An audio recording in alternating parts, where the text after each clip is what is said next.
There's several videos on YouTube that explain ham radio HF takeoff angle, and in specific, takeoff angle for DX contacts, those long distance contacts. Now, some of these videos are great videos, but most of them are theoretical, and most of them are someone explaining to you, sitting behind a desk. Well, what I've done to teach myself over the years is to go out and make these contacts. I've built the antennas and then come back and reverse engineer it. I like to see the contact I made, the type of signal, how good the signal was, and then look back on what actually happened.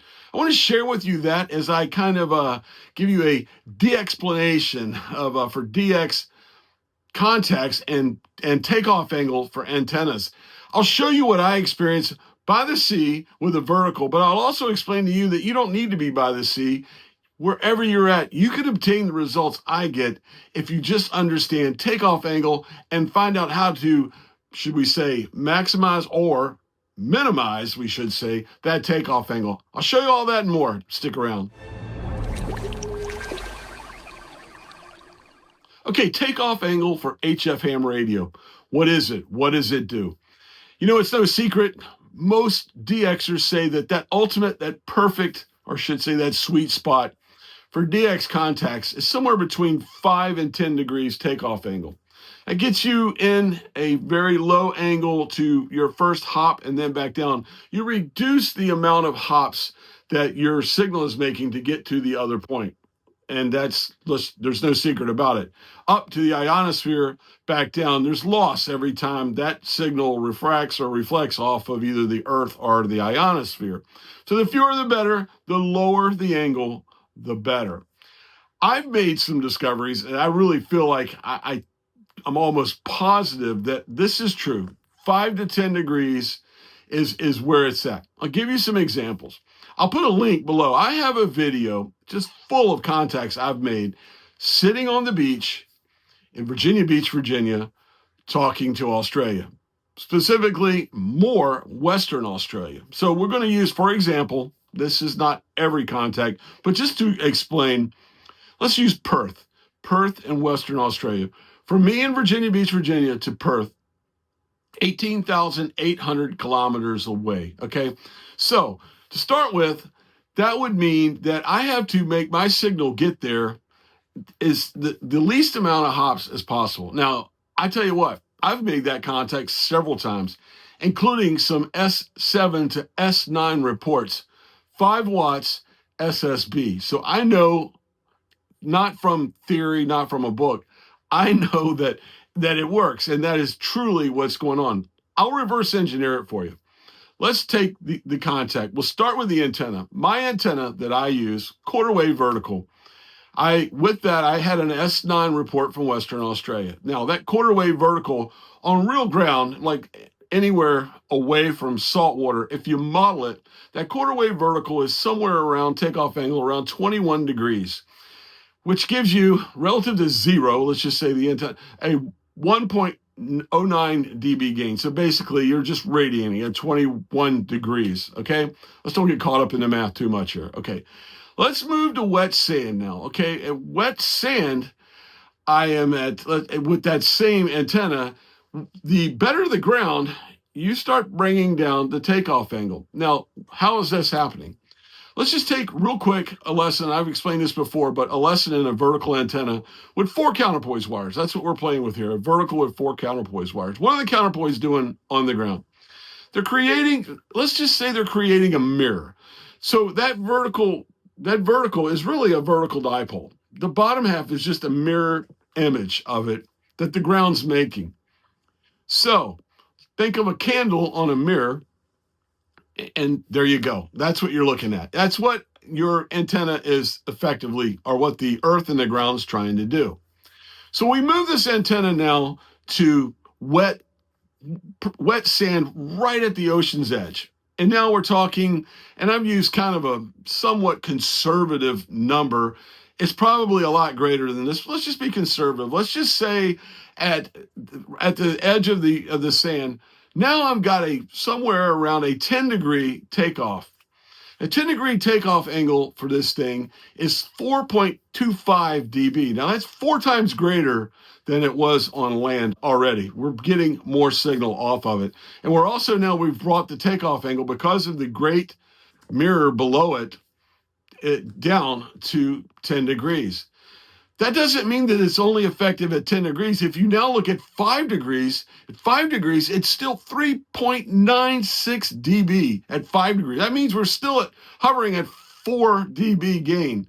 So what we're going to use is 8 degrees. At 8 degrees, we're at 4.21. I think that's kind of where I am when I'm operating, somewhere around 8 degrees. So I've got my antenna, or we'll just say my candle, sitting on top of a perfect mirror, and there it is. While, that's looking great. Now, if I wasn't on that and I was back on land, well, you got it. On dirt, it doesn't operate as well. We'll get to a way you can overcome that in a minute, but let's just talk about this. So let's do some math now, some simple math or some geometry. So if it's 18,800 kilometers from Virginia Beach to Perth, there's my thing. How many hops is that? Well, we're going to take the height of the F layer, and this changes as well. It breathes. The Earth's ionosphere breathes, expands. It's higher in the heat in the summer, lower in the winter. Now, you got it. It's probably shaped. The Earth is a sphere, not a perfect round circle. And with weather in different places, this thing's going up and down. So this is really hard to measure, but we're just going to go a general idea with this. So if you do the math and figure it out, and I'm making this contact with an 8-degree takeoff angle, and you try to calculate the hops, how many hops am I making? Well, if you do it at 8 degrees, probably somewhere between 5, a little over 5, and just a little under 4. So if we do the math, we're saying every hop somewhere between 3,560 kilometers or 4,980 kilometers, or roughly 5,000 kilometers, okay? So that's anywhere from 4 to 5 hops. So those 4 to 5 hops for me, and this is another question I get, you're on the East Coast and you're on the saltwater to you. Why are you making such great contacts the other way? I'm not making that contact directly off the salt water to start with. I'm using the ground to reflect the signal underneath me. My first hop, California, or the coast of California, is anywhere from 3,800 to 4,100 kilometers from me in this Pacific Ocean. So in reality, at 8 degrees, my first hop is going all the way over to the United States, and it's hitting the Pacific Ocean. From there, it's continuing to skip, bam, bam, bam, bam, all the way across. My contact from Virginia Beach on the East Coast on the Atlantic, all the way to Perth, Australia, on the other side, is hitting nothing but the Pacific Ocean when it's coming down. I'm making the perfect DX contact, and I'm having the great takeoff angle of 8 degrees. Sometimes I'm probably doing better, sometimes maybe not as well. But there you go. There is why I'm making great contacts, that somewhere between 5 to 10 degree takeoff angle. So now I know what you're saying. Okay, great, Walt. You're on the coast. You're by saltwater. You can do this every day. You can do this too. That saltwater advantage, what it's doing for me is lowering my takeoff angle and giving me gain for that matter. But there's other ways to lower your takeoff angle if you're well inland. I talked about mirroring and making the perfect mirror of the antenna with the ground below me. Let's just say the salt water or whatever. But what if you had a vertical dipole? If you want to do this with a vertical, if you raise the vertical dipole high enough, you can reduce the takeoff angle. The farther you are away from the ground, let's just say when your vertical dipole is down, the Earth is affecting the takeoff angle. But as you pull away, the takeoff angle comes down. So if you look at it that way, a quarter wave off the ground, the bottom, is somewhat about a 10-degree takeoff angle. If you could get the bottom of your vertical dipole to start at about that, that would mean the feed point of it would be a half wave above the ground. We're talking about 10. Higher is even better. That's what height means might.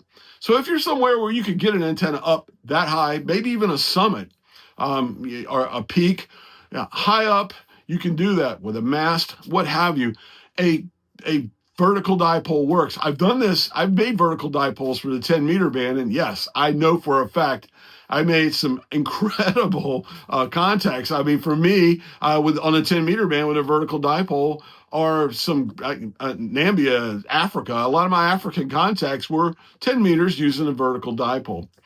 Another thing is a Yagi. Let's take it, for instance, a 3-element Yagi. That's why you hear a lot of people with beams, you know what I mean? They're the big true DXer, especially if they're inland. And there you go. Those beams as well increase the gain. You're increasing the gain as well as by raising the height of this thing up, lowering the takeoff angle. So let's just say a 3-element beam about a quarter wave off the ground is somewhere between 25 and 35 degree takeoff angle. And as you go up a half wave off the ground, now we're talking a little over 12 degree takeoff angle. It's coming down. If you get the higher you get it, as you guessed it, the takeoff angle comes down. And now we're talking a beam antenna up high, doing what I do on the sand with a vertical, doing it even better because now you got all that all that radiation directed because of the beam, whereas I'm radiating all around me with a vertical. But there you go. There's takeoff angle. That's what takeoff angle does. That's what it means. I know for a fact I experience it because I can sit on a beach in Virginia Beach with 5 watts. I've done this with 5 watts, 10 watts, a lot of 20 watts with my G90. And then even when I'm 100, I'll tell you one thing. I sat on the beach one time at 100 and the band conditions were horrible. And myself and another guy sitting on the beach in Australia with a vertical were relaying for the guys with beams because we were sitting on top of that wet sand and our takeoff angles were perfect for each other. So there you go. A lot of videos out there talking about takeoff angles, showing you graphs and charts or whatever. I showed you a little bit there, but I'm telling you right now, I know for it to be a fact, there's no way I'm talking with an S7 to S9 signal with 5 watts QRP SSB from my location to Australia without that low takeoff angle. It's real. Trust me, it's real. There you go. There's my DXplanation in simple terms and from experience and from what I've done. Hope you enjoyed the video. If you did, please subscribe. Hey, I am now an affiliate of DX Engineering, so I'm going to try to stop products and reviews or whatever. If you want to buy something from DX Engineering, tell them Salty Walt sent you and click the link below to DX Engineering. Now that I'm an affiliate, they've got everything. Most of the stuff I use, the DX commander poles, even radios, what have you, I get from DX Engineering. It's a great place, and I tell you what, I get it quick. So there you go. I am now affiliate of DX Engineering. Support me by purchasing from DX Engineering. Till next time, I'm Salty Walt, K4OGO. Stay salty, my friends.